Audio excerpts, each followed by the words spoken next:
What story have you not told about your call that you would like to tell? You know, I grew up in France, and as a young boy and then a young man, I've only seldom seen apostles visiting my country, just because there were 12 of them and there's a huge world. But I remember every one of those visits. I remember watching General Conference from France, but especially hearing conference. And as a young boy, I stayed on the front row of a chapel and listened for 2 hours, voices of apostles and prophets. And I didn't understand everything, but I loved it, and I felt the Spirit. So I think I've been growing up with that genuine testimony that prophets and apostles really speak for the Lord, and it's dear to my heart. I love those men, and I respect them dearly. It's a humbling opportunity to be part of that group.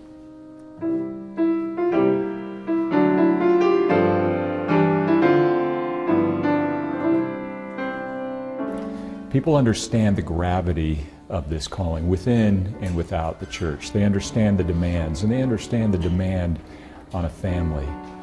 How will you use your relationship with your wife to lead together in this church? She's my personal consultant in many ways. I've been in the calling of stake presidents and always tell them, listen to your wife when they ask me, what is your first counsel to me? And this is real.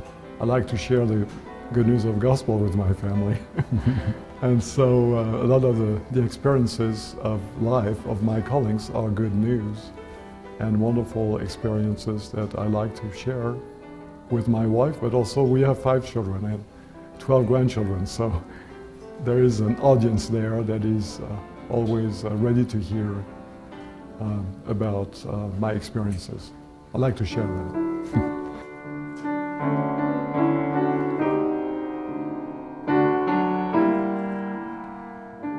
So what do you think 30 years from now, 40 years from now, people will associate with your message as an apostle? I haven't thought about it.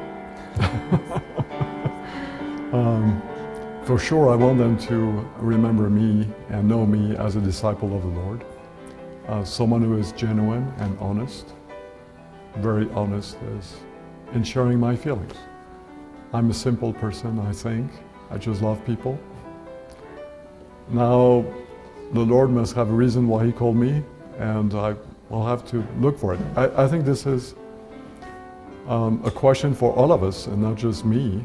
We all need to seek how the Lord would like to use our skills and experience. I've acquired skills and experiences through the experiences of life, and I hope to put this at the disposal of the Lord and see what He makes of it.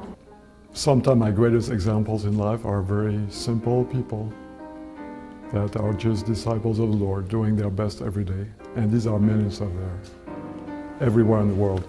One of the things I've enjoyed the most is traveling the world and being welcomed there by Latter-day Saints. And you get to meet with some of the greatest people on earth. And a lot of them live in very simple circumstances, but they are so genuine in their faith.